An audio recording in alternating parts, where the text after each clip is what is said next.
우선 계속해서 780페이지 행정규칙을 살펴보도록 하겠습니다. 각주 1번을 보시면 독일의 경우에는 과거에는 행정규칙을 Verwaltungsverordnung, 즉 행정명령이다 이렇게 불렀지만은 오늘날에는 행정규칙 Verwaltungsvorschriften 또 Verwaltungsvorschrift 이렇게 부르고 있습니다. 아무튼 뭐 행정규칙이나 행정명령이나 같은 의미로 이해를 해 두시면 되겠습니다. 이것은 또 다른 말로 여러분들이 쉽게 이해할 수 있는 말로 행정내규다 이렇게 이해를 해 두시면 된다는 것이죠. 내규라는 말이야, 내규. 그러니까 우리 한성대학교 규정집이 있으면은 우리 행정학과에서는 행정학과에서만 규율되는 내규가 있단 말이지. 행정내규로서 박사과정을 어떻게 운영하겠다, 박사학위를 받으려면 어떻게 하도록 하자, 우리 행정학과에서만 규정해둔 그러한 내규, 이것을 우리는 행정규칙이다 이렇게 설명을 하고 있습니다. 우선 법률용어 정의에 밑줄을 쭉 쳐두시고 행정규칙, 행정명령 또는 행정규정이라고 하는 것은 행정기관이 법률의 습관 없이 거기에 쭉 밑줄을 쳐도 아주 중요해요. 우리가 위임명령은 법률의 습관을 받아야 된다고 그랬죠. 그렇지만은 행정규칙은 법률의 습관 없이 행정부에서 독자적으로, 즉 독자적 권한으로 정립하는 일반적 추상적 규범으로서, 즉 일반성과 추상성을 지니고 있긴 하지만은 법규의 성질을 가지지 않는 것이다. 법규의 성질을 가지지 않는 것이기 때문에 국민과는 직접 상관이 없다는 말이죠. 대외적 효력을 가지지 아니하고 대내적, 내부적 효력만을 갖는 것. 예를 들면 훈령, 경찰청장이 경찰청 내부에 훈령을 내려. 그러면 우리 국민과는 아무런 상관이 없는 것이지. 직접적인 상관이 없단 말이죠. 예를 들어서 행정안전부에서 뭐 장관 포상 업무 지침을 내린다. 행정안전부 내에서의 인사관리 규정을 만든다. 이것은 훈령 제 몇 호. 그렇죠? 또 예규, 또 예를 들면 행정안전부 서희롱 예방지침 이런 것들 등등, 이것은 전부 훈령 등으로 이루어지는 것이다. 즉 훈령, 예규, 고시, 공고, 지시, 일일명령, 통첩, 바로 이런 것 등등, 바로 이것을 우리는 행정규칙이다 이렇게 설명을 하고 있는 것이죠. 중요한 것은 781페이지에서 보는 바와 같이 법령의 수권 없이, 법령의 수권이 없기 때문에 법률이나 명령의 수권이 없단 말이죠. 이것이 일반적 추상적 규율이다라고 하는 점 때문에 법규명령과 같지만은 법령의 수권 없이도 행정권의 고유한 권한으로서 발하는 것이다. 이것은 원칙적으로 행정조직 내부에서만 빈둥스피르쿵, 즉 구속력을 가진다는 점에서 법규명령과 구별된다. 법규명령은 대외적인 규범력을 지니고 있는 것이고 행정규칙은 대내적인, 그렇죠, 대내적인 일반적 추상적 규율이다 이렇게 설명을 할 수가 있는 것이죠. 따라서 행정규칙은 법규가 아니기 때문에 법규명령과는 달리 행정주체와 국민 간의 법률 관리 의무 관계에 관한 외부 관계는 규율할 수 없고 행정조직 내부 또는 공법상 특별 권력관계 내부와 같은 행정 내부에 있어서의 조직과 활동을 규율할 수 있을 뿐이다. 이것이 전통적 입장의 행정규칙에 대한 견해야. 우리가 전통설 그러면 과거의 학설이다 이렇게 이해를 해 두실 필요가 있다는 것이죠. 그렇지만은 오늘날의 경우에는 782페이지를 보시면은, 자, 다수설의 입장은 법규 개념을 현대적으로 수정 확대해서 일반적 추상적 규범으로 정의하는 입장에서 볼 때 행정규칙도 하나의 법규로 볼 수 있다. 이렇게 주장하는 견해도 있다. 그렇지만은 일단은 행정규칙은 뭡니까? 사법심사의 대상이 되지 않는 것으로 보고 다만 예외적으로 행정규칙도 사법심사의 대상이 되는 경우가 있다. 이렇게 설명을 할 수가 있는 것이죠. 특히 문제가 될 수 있는 것은 782페이지 법규명령의 형식을 취하는 행정규칙이 있고 또 법규적 내용을 가지는 행정규칙, 이것은 다른 말로 말하면 법률 또는 법령 보충적인 행정규칙이 있을 수가 있단 말이죠. 즉 법령 보충적인 행정규칙은 당연히 사법심사의 대상이 된다. 이렇게 보자는 견해가 유력하다.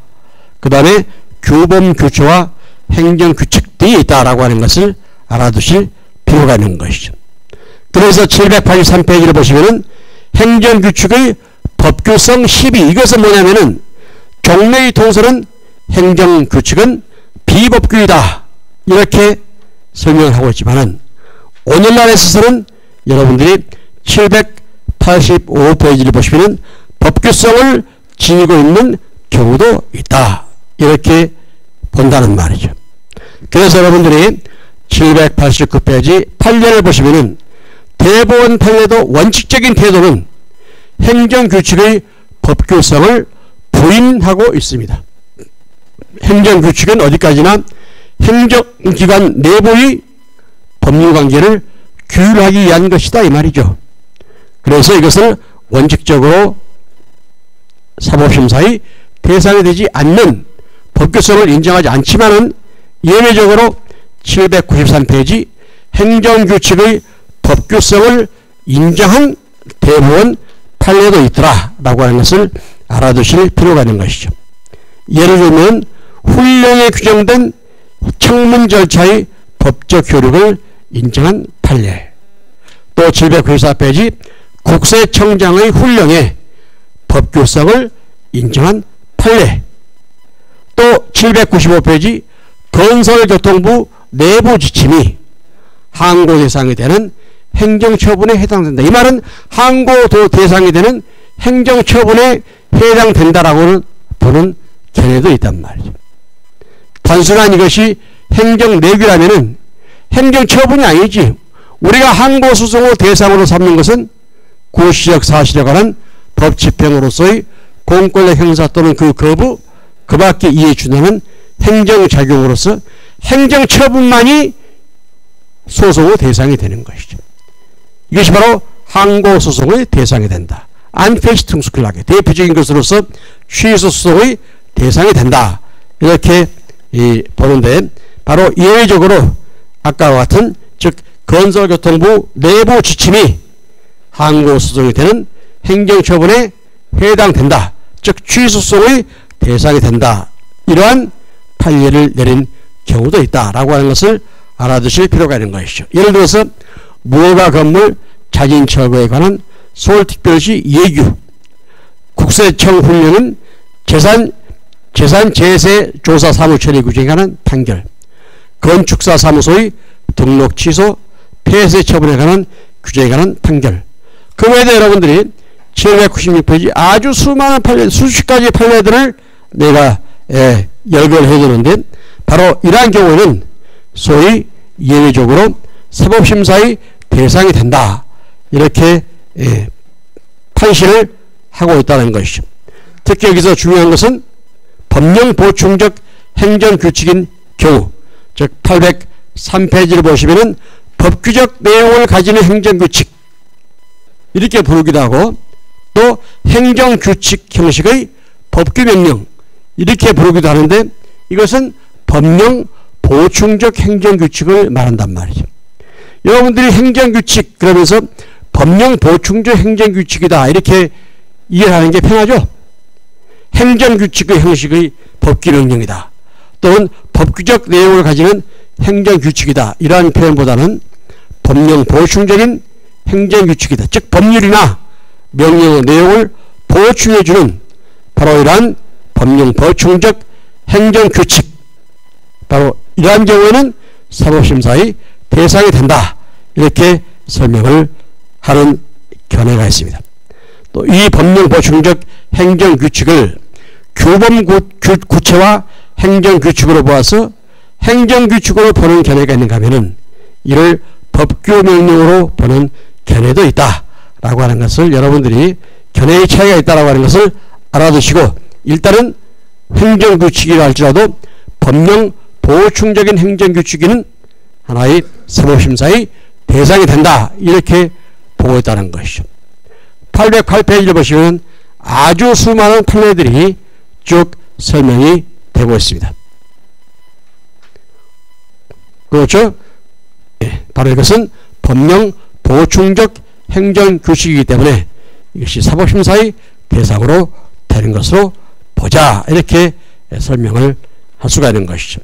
그 다음에 이제 814페이지를 보시면은 규범구체와 행정규칙이라고 하는 것이 있는데, 여기에 대한 정의는 바로 규범구체와 행정규칙은 입법기관이 행정의 영역으로 보아서 이를 기울하지 않는 영역에 대해서 행정기관이 이를 구체화하는 행정규칙, 바로 이것을 규범구체화 행정규칙이다. 이렇게 설명을 하고, 이것은 상위규범, 예를 들면 법률, 법규명령 등을 구체화하는 내용의 행정규칙이다. 또 이것을 법령보충적 행정규칙이다. 이렇게 보는 견해도 있습니다. 그렇기 때문에 이 규범구체화 행정규칙을 또 다른 말로 법령보충적 행정규칙이다. 이렇게 보는 견해도 있고, 바로 이 규범구체화 행정규칙의 대표적인 판례는 독일에서의 814페이지 보시면 윌 원자력 판결, 이것이 있다라고 하는 것을 알아두실 필요가 있는 것이죠. 이것은 815페이지 위에서 보는 바와 같이 연방 내무부 장관의 지침을 규범구체화 행정규칙이다. 이렇게 해서 재판규범성을 인정한 판례가 있다라고 하는 것을 알아두시면 되겠습니다. 바로 이러한 규범구체화 행정규칙을 바로 사법심사의 대상으로 되는 것으로 보느냐, 이것은 학설의 대립이 있을 수는 있다라고 하는 것을 여러분들이 알아두실 필요가 있는 것이죠. 특히 826페이지 행정규칙의 효력, 내부적인 대내적 효력, 그 다음에 대외적 효력, 이것을 일단 알아두시고, 또 830페이지 행정규칙에 대한 통제도 국회에 의한 통제, 법원에 의한 사법적 통제. 그렇기 때문에 일단 과연 이 행정규칙이 사법심사의 대상이 되느냐, 이것이 문제가 될 수 있는데, 원칙적으로, 즉 831페이지 원칙적으로는 행정규칙은 일반적 추상적 규정이며 대외적 효력을 갖는 법규가 아니기 때문에, 법규가 아니란 말이지, 이거 하나의 내규에 불과한 거야. 훈령에 불과한 것이란 말이지. 고시, 통첩, 예규에 불과한 것이지 이것이 법규가 아니기 때문에 원칙적으로 국민의 권익이 침해되는 것은 아니고, 따라서 당의 행정규칙에 대한 취소 소송이나 또는 무효등 확인 소송을 제기할 수 없다. 그렇지만 예외적으로 어떠한 행정규칙이 처분적 행정규칙이다, 처분적 명령인 경우도 있고, 처분적 법률이 있는 경우도 있고, 처분적 행정규칙이 있는 경우도 있습니다. 우리가 일반적으로 처분적 법률이다 라고 하면은 무슨 문제가 있냐면은, 원래 법이라고 하는 것은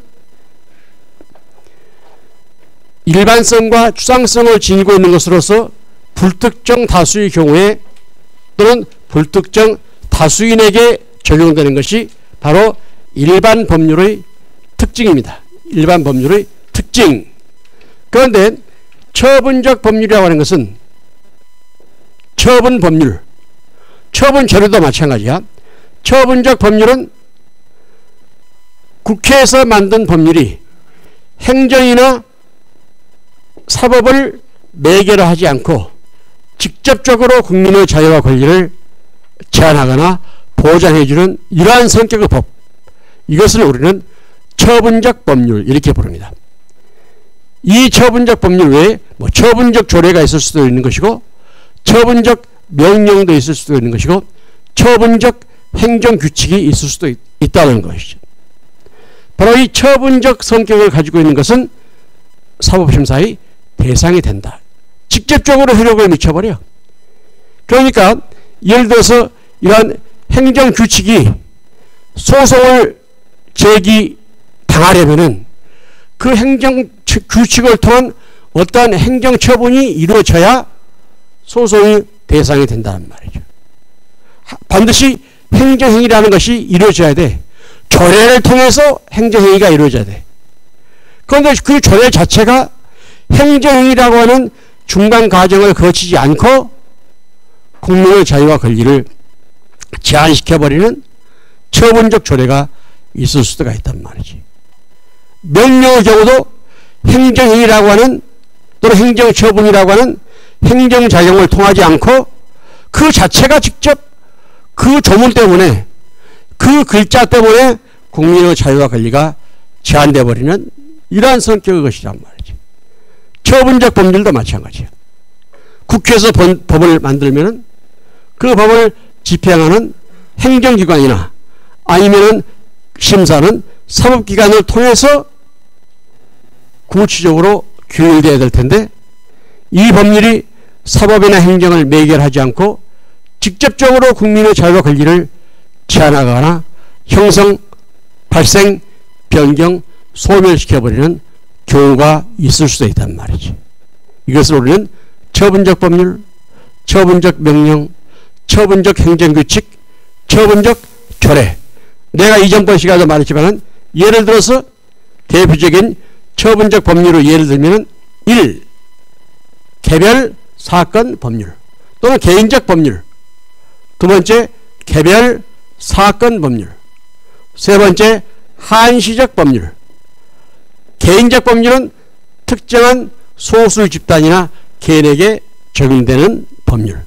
Einzelpersonal Gesetz. 법률은 모든 국민들에게 적용돼야 되는데 딱 한 사람에게만 적용이 된다. 또는 소수의 사람들에게만 적용이 된다. 예를 들면 자, 경상남도 도지사인 김경수 도지사가 여론 조작을 했는가? 드루킹 특별법. 오늘 뭐 2심 구형을 하더라고. 바로 이 드루킹 특별법은 여기에 관련되고 있는 소수의 사람에게만 적용되는 법이란 말이죠. 다수는 누구 것입니까? 이명박 특별법, BBK 특별법. 바로 이것을 우리는 처분적 법률.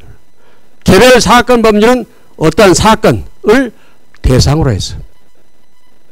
그 다음에 한시적 법률은 어떠한 법률의 유효기간이 정해져 있는 법률. 이렇게 설명을 하고 있는 것이죠.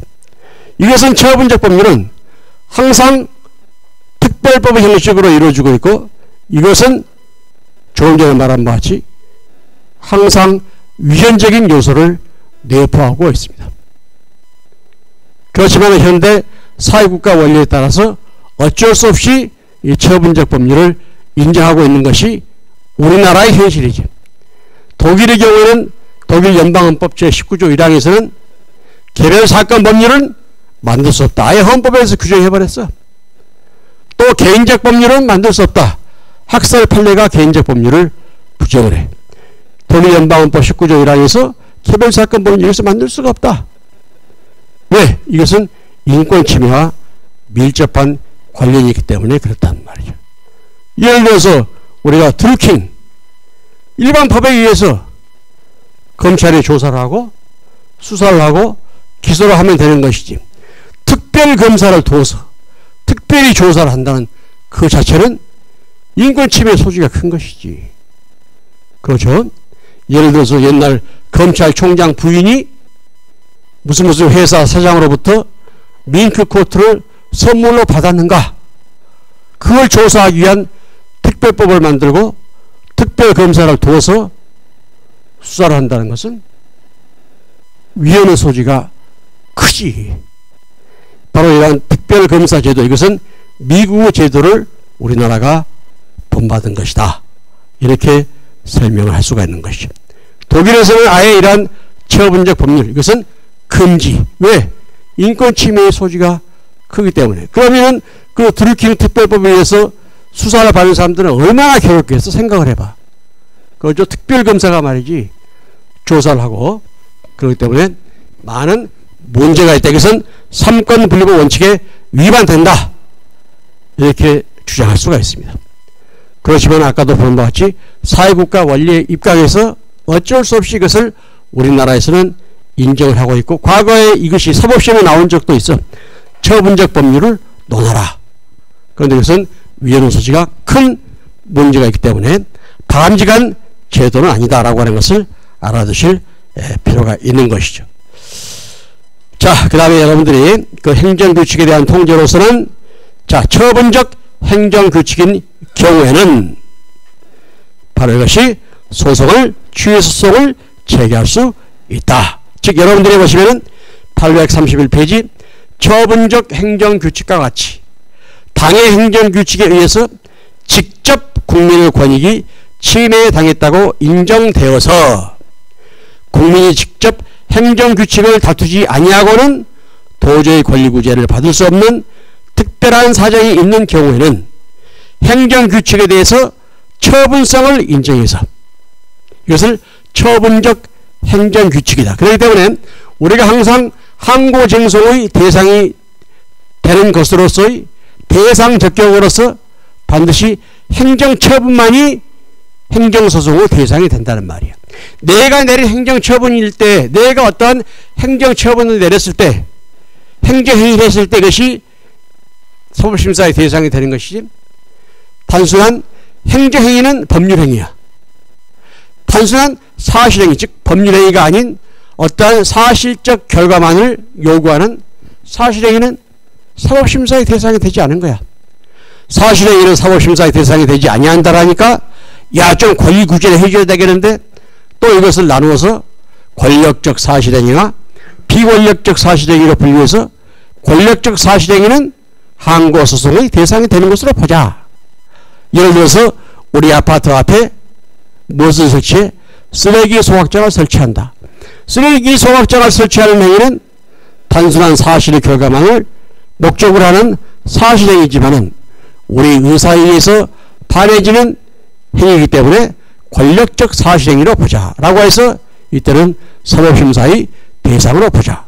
단수조치도 마찬가지야. 바로 이러한 것 등등. 그 다음에 금전출납이라든지 쓰레기 수거하는 것. 쓰레기 수거하는 것은 단순한 비권력적 사실행위죠. 이러한 것 등등은 사법심사의 대상이 되지 아니한다. 그렇기 때문에 사실행위는 행정행위가 아니고 법률행위가 아니기 때문에 사법심사의 대상이 되지 아니한다. 이렇게 보았지만 이것을 나누어서 아니다. 권력적 사실행위와 비권력적 사실행위로 나누어서 권력적 사실행위로 해당되는 것은 사법심사의 대상으로 보자라고 하는 이론이 등장하게 된다는 것이죠. 항고소송 그러면 항고소송이 뭐지? 가장 대표적인 예가 항고소송을 우리가 안페시퉁스클라게 이렇게 말하는데 이 항고소송은 취소소송을 일반적으로 의미합니다. 안페시퉁 우리가 페시텐 이 말은 칼싸움을 한단 말이고 펜싱 그렇죠? 페시텐 칼싸움을 해. 칼을 들고 돌격 안 치고 나가는 거야. 클라게 내가 한탄을 하는 거야. 내가 한탄을 해. 내가 다툰단 말이야. 즉 내가 치고 나가면서 다투는 안페시퉁스클라게 이것을 우리가 번역을 할 때 항고소송 또는 취소소송 취소 처분을 취소하라. 바로 이러한 것 등등이 대단히 중요한 의미를 지니고 있다는 것이죠. 건축허가를 취소했다. 건축허가를 취소하니까 그 취소 처분을 취소하라고 하는 취소 소송을 제기할 때 우리는 안페시퉁스클라게 항고소송의 유형으로서 그렇게 부르고 있단 말이죠. 취소소송, 무효등 확인소송, 부작위, 위법 확인소송 이러한 것 등을 우리가 항고소송의 이유로 들 수가 있습니다. 행정심판법상의 소송제도 또는 행정소송법상의 소송제도 취소소송, 무효동 확인소송, 부작위위법 확인소송, 행정심판법상 취소심판, 무효동 확인심판, 그 다음에 의무이행심판, 이러한 것들을 우리가 들 수가 있는 것이다 라고 하는 것을 알아두실 필요가 있는 것이죠. 자, 그 다음에 832페이지, 바로 헌법재판소에 의해서 헌법소원이 가능하냐. 이것이 이제 아까도 말한 바와 같이 그 대외적인 구속력을 가지고 있는 것이 아니기 때문에 원칙적으로 행정규칙은 헌법소원을 제기할 수 있는 것이 아니다, 이렇게 보고 있지만은 헌법소원을 제기할 수 있는 경우로서는 행정규칙이 법령의 규정에 의해서 행정관청의 법령의 구체적 내용을 보충할 권한을 부여한 경우, 즉 법령 보충적 행정규칙인 경우, 재량권 행사의 준칙인 규칙, 재량준칙이 그 정한 바에 따라서 되풀이되어 행정관행이 이루어지게 되면 평등의 원칙이나 신뢰 보호의 원칙에 따라서 행정의 자기구속의 법리가 성립되게 되고, 바로 이러한 경우에는 대외적인 구속력을 가지게 되어서 헌법소원의 대상이 될 수도 있다, 이렇게 볼 수가 있다는 것이죠. 그래서 여러분들이 834페이지를 보시면은, 자, 법령보충적 행정규칙, 그 다음에 서울대학교 1994년도 대학입시 요강에 대한 헌법소원, 바로 이것도 역시 소위 말하는 헌법소원의 대상이 되는, 즉 대학입시 요강이 헌법소원의 대상이 되는 공권력 행사이다, 이렇게 본 판례도 있다라고 하는 것을 알아두실 필요가 있다는 것이죠. 총체적으로 여러분들이 행정규칙은 원칙적으로는 사법심사의 대상이 되지는 않지만은 처분적 행정규칙인 경우에나 또 이 뭡니까?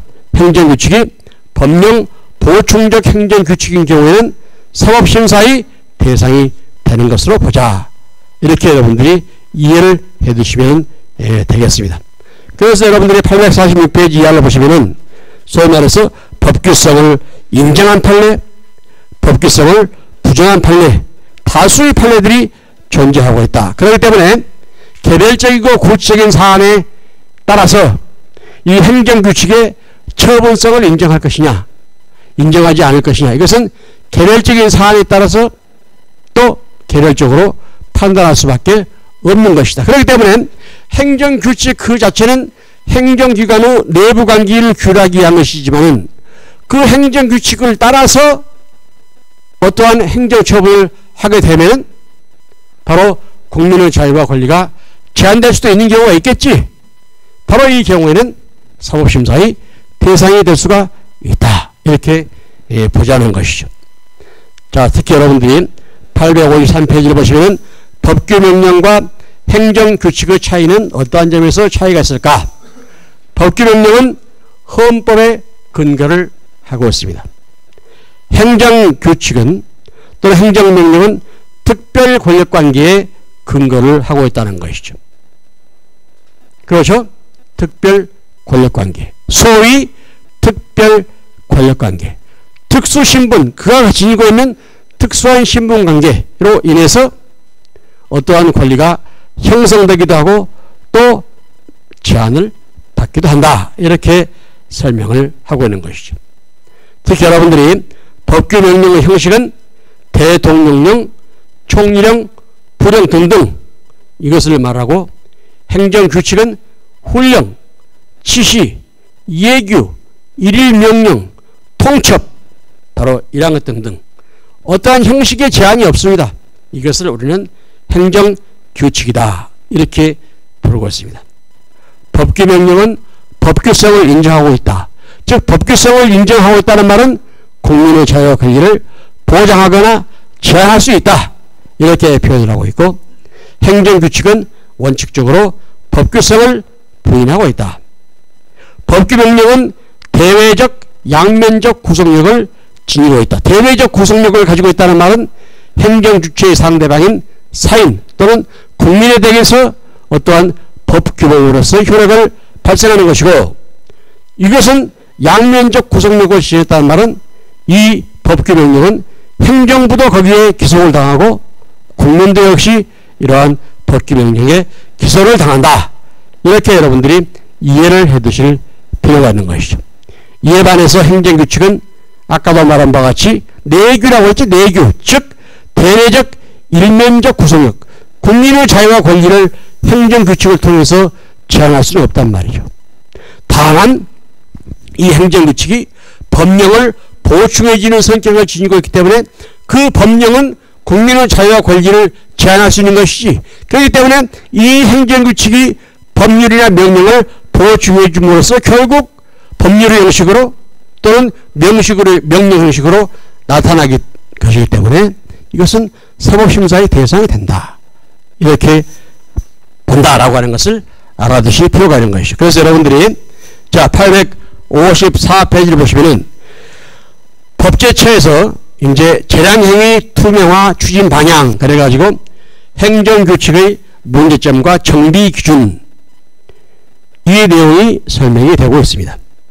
행정규칙의 의의를 보면 일반적으로 행정규칙은 행정조직 내부에서의 사무처리 기준으로서 상급 행정기관이 그 감독관에 의해서 하급 행정기관 또는 소속 공무원에 대해서 법령의 위임이 없어도 발할 수 있는 일반적 추상적 규범을 말하며 주로 훈령 또는 예규 등의 이름으로 발령이 됩니다. 그렇지만은 행정규칙의 형식을 취하면서 법령의 위임에 따라서 발령되는 이른바 법령 보충적 행정규칙도 적지 아니하다. 그래서 이 법령 보충적 행정규칙은 사법심사의 대상이 된다, 이렇게 보고 있다는 것이죠. 그 예시를 보면은 법제처에서 보내준 그 예시를 쭉 보면은 항공법 제23조 제3항의 규정에 근거한 초경량 비행장치 조정 자격 규정 및 전문 교육 기관 지정 요령. 이름도 길어서 교수님이 띄어쓰기가 안 됐으니까 말이지. 기다리고 기다리던 데이트 이렇게 말할 것을 띄어쓰기가 안 됐으니까 아기다리 고기다리 턴 데이트가 돼버려. 바로 이런 것들은 바로 이것은 법령 보충적인 행정규칙이 된다. 그래서 법제처에서 말이지 스스로 바로 이러한 법령 보충적 행정규칙에는 사법심사의 대상이 되는 것으로 봅시다, 이렇게 설명을 하고 있는 것이죠. 자 858페이지 자치입법을 들 수가 있는데, 이 자치입법은 지방자치단체에 의해서 정립하는 조례가 있다, 이렇게 이해를 해두시면 되겠습니다. 법령에 위반돼서는 안 되게 됐죠. 즉 여러분들이 860페이지를 보시면은 호모게니테스 프린칩, 즉 동질성 원칙이라는 것이 있는데, 조례와 법령과의 관계, 하나의 국법 질서의 체계 내에서는 헌법, 법률, 명령, 규칙, 조례라고 하는 한스 켈전의 법 5단계설에서 볼 수 있는 바와 같이 조례는 상위 법령을 위반해서는 아니 되겠다. 바로 이것은 국가의 법령과 아울러 국법 질서의 체계 내에서 일정한 법 질서를 유지하면서 존재하는 것이기 때문에 바로 법령에 위반돼서는 안 될 것이다, 이렇게 설명을 할 수가 있는 것이죠. 다만 이것은 지방자치단체에서 자치적으로 정하는 자주법이기 때문에 아까 말한 바와 같이 포괄이임 금지 원칙이 배제된다. 그렇죠? 바로 이것을 여러분들이 정확하게 알 수 있어야 됩니다. 그래서 여러분들이 861페이지를 보시면은 포괄이임 금지 원칙의 예외, 즉 포괄위임이 허용된다, 거기에 쭉 밑줄을 쳐두시기 바랍니다. 바로 이것이 대단히 중요한 의미를 지니고 있는 것이다. 그 다음에 아까도 말한 바와 같이 조례 그 자체에 대해서는 사법심사의 대상으로 삼지 아니하고 조례에 의한 어떠한 행정처분이 내려졌을 때 그 행정처분이 항고소송의 대상이 된다는 말이지. 그런데 이 조례라고 할지라도 처분적 조례인 경우에는, 그렇죠? 처분적 조례인 경우에는 사법심사의 대상으로 된다라고 하는 것을 여러분들이 주의를 해두실 필요가 있는 것이죠. 그래서 여러분들이 876페이지를 보시면은 조례 그 자체는 항고소송의 대상이 되지 않아. 법률도 마찬가지야.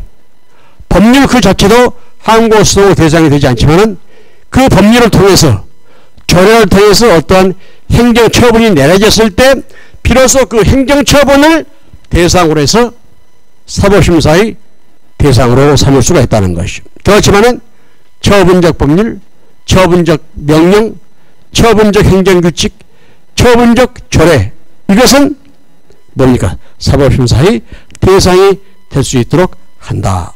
그 판례를 보시면은, 자, 처분적 조례에 대한 행정소송으로서는 876페이지 경기도 교육위원회는 인구 감소로 인한 학생 수의 감소 등을 이유로 해서 초등학교의 분교를 폐지하는 조례를 제정하였다. 이것은 그 유명한 두밀 분교 사건이야. 조례는 경기도 내의 교육위원회에서 제정하였고 이를 도교육감이 공포하였습니다. 문제 1. 이 조례에 대해서 행정소송을 제기할 수 있는가? 문제 2. 누구를 피고로, 피고 적격은 누구인가? 문제 3. 헌법재판소에 헌법소원을 제기할 수 있는가? 문제 1의 해설로서는 877페이지 서본 바와 같이 처분적 법률이기 때문에 가능하다. 또 누구를 상대로 해서 교육감을 피고로 해서 조례 무효 확인 소송을 제기할 수 있다. 또 문제 3로서는 헌법재판소에 헌법소원을 제기할 수 있는데 대법원은 두밀분교 폐지 사건에서 처분적 조례의 경우는 항고소송의 대상이 되는 행정처분이 된다. 이렇게 판시했기 때문에 헌법소원이 인정되지 않는다. 이렇게 보는 견해도 있지만은 헌법재판소에서는 조례 그 자체 그리고 직접 그리고 자기 기본권을 침해받은 자는 그 권리구제 수단으로서 조례에 대한 헌법소원을 제기할 수 있다. 이렇게 보고 있다는 것이죠. 조금 전에 말한 대법원 판례도 조례의 처분성을 인정한 판례로서는 즉 처분적 조례에 해당되는 것으로서는 예외적으로 조례에 대한 헌법소원을 배제할 이유가 없는 것이다. 이것을 여러분들이 알아두실 필요가 있습니다. 그렇기 때문에 이 뭡니까 이러한 처분적 조례는 항고소송의 대상이 된다. 이렇게 보자라고 하는 것을 알아두실 필요가 있는 것이죠. 882페이지 행정계획. 자, 행정계획은 여러분들이 개별적으로 쭉 행정계획의 법적 성격은 어떻게 되느냐. 893페이지를 보시면 이것이 입법행위인가. 즉 입법행위로 본다면 행정계획은 국민의 권리 자유에 관계되는 일반적 추상적 규율을 정립하는 행위이다. 일반적 구속력을 가질 수 있는 것으로서 법규 명령의 성질을 갖는다. 이렇게 보는 학설이 있습니다. 그래서 우리는 입법행위설 이렇게 부르고 있고 또 행정계획은 행정행위다. 즉 행정행위, 행정처분, 항고소송의 대상이 된다. 예를 들면 행정행위다라고 보는 입장에서는 행정계획 중에서는 법관계의 변동이라는 고유한 효과를 가지는 행정행위의 성질을 가지는 것이 있다.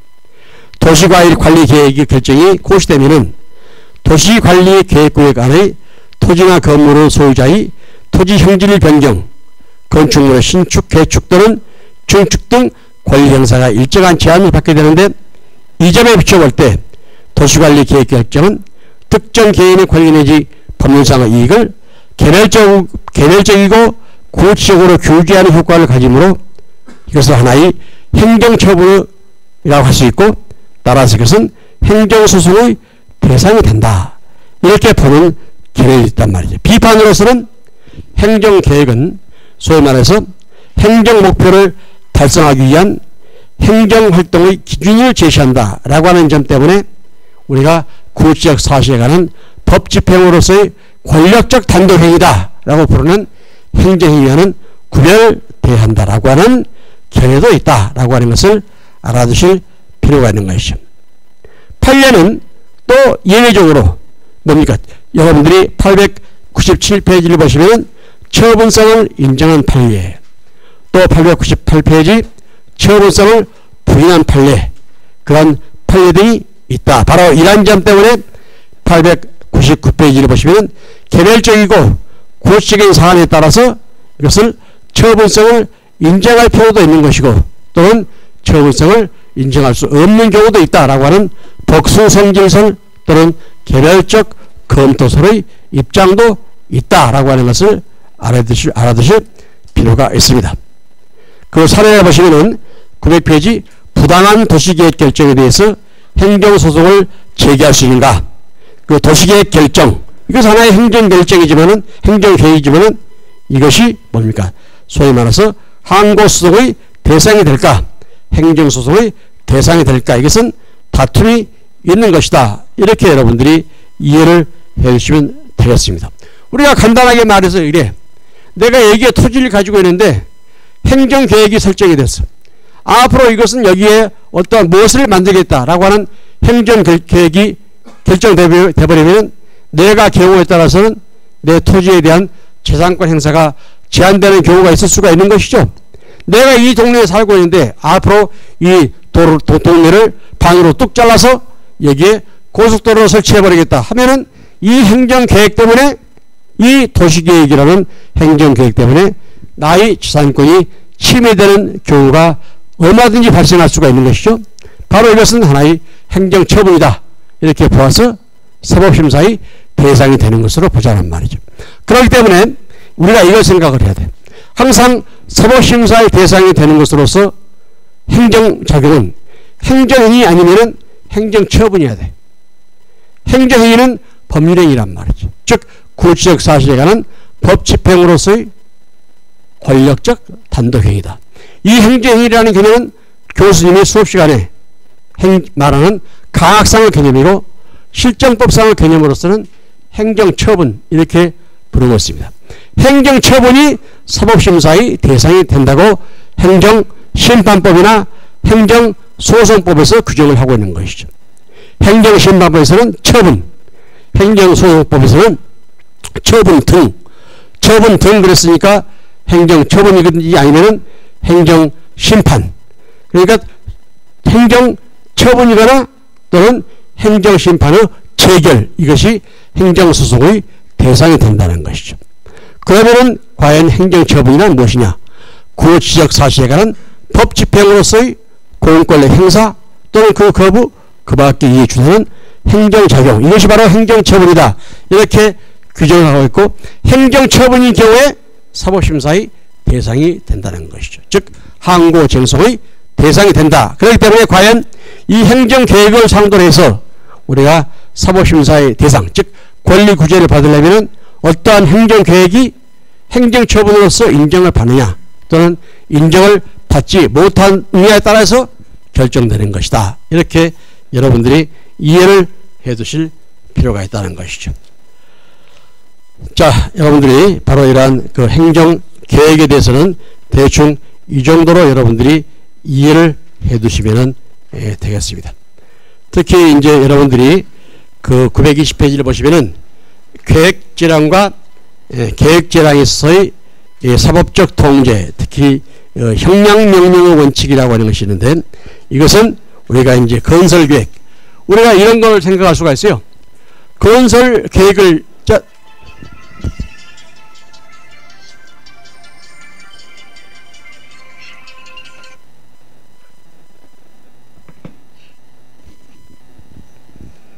우리가 건설계획을 수립하는데, 건설계획 수립 행위로 인해서 환경오염을 야기할 염려가 크죠. 그래서 환경보호와 건설계획, 바로 여기에는 일정한 형량명령을 취할 것을 요구를 하고 있습니다.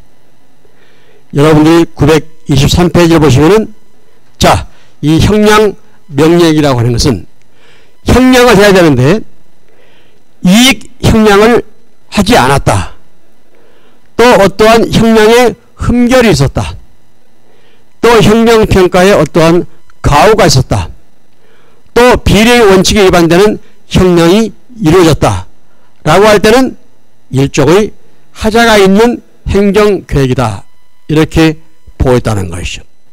여러분들이 쭉 보시면은 형량명령이라고 하는 것은, 즉 압베공스게보트는 법률의 명시적인 근거 없이 적용되는 인원인데, 법률에는 부분적으로 형량명령의 내용을 정하는 경우가 있다. 예를 들어서 토지 관련 계획을 수립할 때 환경이익을 고려해야 된다.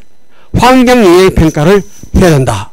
라고 하는 것 등을 의미하는 것이고, 바로 이러한 예를 들어서 어떠한 형량명령은 예를 들어서 이익 형량을 하지 않았다. 어떠한 형량에 있어 흠결이 있다.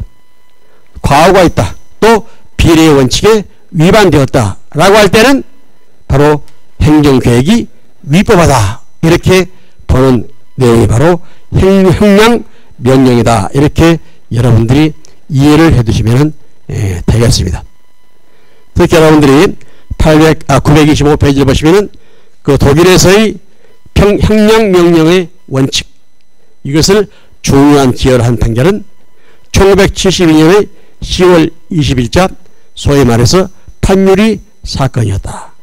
우리나라에서도 역시 바로 이러한 그 927페이지를 보시면 도시계획 시설 결정을 취소하라는 소송, 또는 도시계획 시설 결정 처분의 무효확인 소송, 바로 이러한 것들 등을 할 때, 행정계획을 수립할 때, 또 도시계획을 수립할 때는 형량명령을 준수해야 된다. 이것을 우리가 강조하고 있는 것이다. 바로 이것은 무엇과 밀접한 관련을 가지고 있는 거냐면, 우리가 행정계획을 수립할 때, 또는 특히 도시계획을 수립할 때 환경보호와 뭡니까? 도시계획. 그렇죠?